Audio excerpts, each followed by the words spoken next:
I committed grand larceny. Why? How? I will tell you.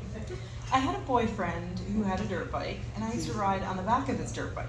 Now that's not meant for two people, so my feet, my little sneakers, used to rest on the bolt that held the back tire on, so just like balancing there. And we'd party a lot, like way where the cops couldn't get us, and so I would carry 24-pack of beer and ring dings in between the two of us, and it was a little precarious. And he would scare me with speed, testosterone and all, 15 years old. And I decided I needed my own dirt bike. And luckily, my bus happened to go by a dairy farm that happened to have a whole bunch of dirt bikes. So one beautiful moonlit night, I headed out about 2 o'clock in the morning and walked the 3 miles to the dairy farm. I arrived to the confines of the dairy farm, and there is a pack of dogs doing their job, barking their faces off. I'm an animal person, what do I care? I'm like, hey puppies. They're like, oh, we're very dissatisfied with your choice, but we're not gonna bite you. So I look at the menu of dirt bikes in front of me, and not knowing the brands or sizes, I just picked a yellow one. And I didn't know how to ride it, so now I had to push it the 3 miles back home, 9H, 66, pretty heavily traveled roads. So I'm pushing it along, and I come to a hill, and I thought, well, I could coast a bicycle down a hill, so I could probably coast this. So I get on, I move the feet, and then I'm coasting it down the hill, and I put my feet on the real pegs, and it kicks it into gear and pop starts it. Roar, boom. It sounded like it went for miles, the sound, like I broke the sound barrier. It was like, oh. So I just started hitting levers, and I didn't know, and finally the noise stopped, and I was shaking, and I just started pushing it home again. Now, I hadn't thought about cars going by, because I just thought everyone else would be asleep, like 2 o'clock in the morning is a good time to steal a dirt bike. So I was like, okay, what do I do if a car comes, because here comes a car. So I fly the bike off the side of the road into the gullies, and then I just kind of walk like 2 a.m., 15-year-old walking down the street. Nobody bothered me. I made it home, went to sleep, woke up the next morning, super sore legs. I'm like, why are my legs so sore? The dirt bike. So I went down to the chicken coop where I had put the dirt bike, and now was time to learn to ride it. So I spent, well, we didn't have YouTube back then. So it's like trial and error. So it's like, okay, left hand lets out clutch, right hand turns the gas, let out clutch too fast, rear up like a horse, let out clutch a little, and then not enough gas, bleh.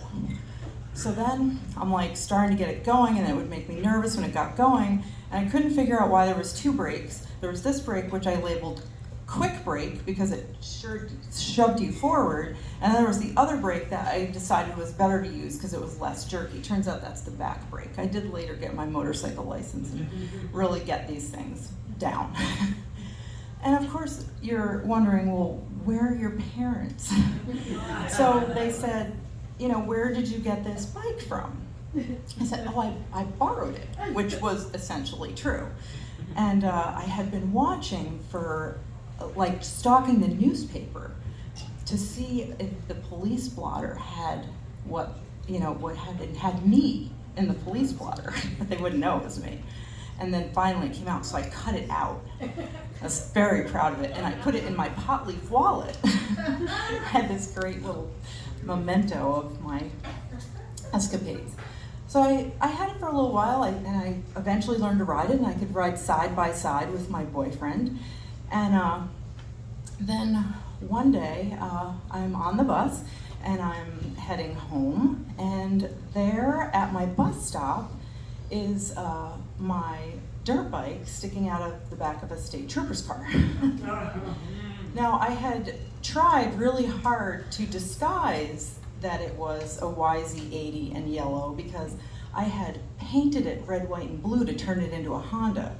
And nobody was actually fooled by that. So this bike with this cacophony of colors is just like sticking out of the trunk, and I'm like, Ooh, okay.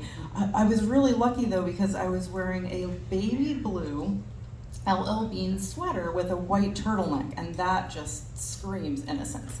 I get in the trooper car and we drive to the barracks, and the whole ride I'm like, what is a good reason why I have this dirt bike? And I really couldn't think of one. And then I get there and I think, shit, that little thing from that blip from the police blotter is in my pot leaf wallet. So I asked to go to the bathroom and I flush it down the toilet. So I'm in the clear after that. The next thing you know, despite them not checking me for little clippings of police blotters, I'm sitting in their standard issue chair and being read my Miranda rights, which, if you've ever had that happen, it makes you feel like you're a really bad person. So I'm sitting there with my head down, completely humble, and I've been arrested. And then the parent who gets to pick me up is my mother in her 1973, sort of like baby shit yellow Ford Pinto. And the woman has a master's in psychology, so you would think that she would know that her daughter needs some compassion right now, like I was just been arrested. And so she starts berating me. And so as soon as she started berating me, it's like automatic defense. I went from humble to, she's like, why did you do that? And I said, well, I told you I wanted a dirt bike and you didn't buy me one. Thank you.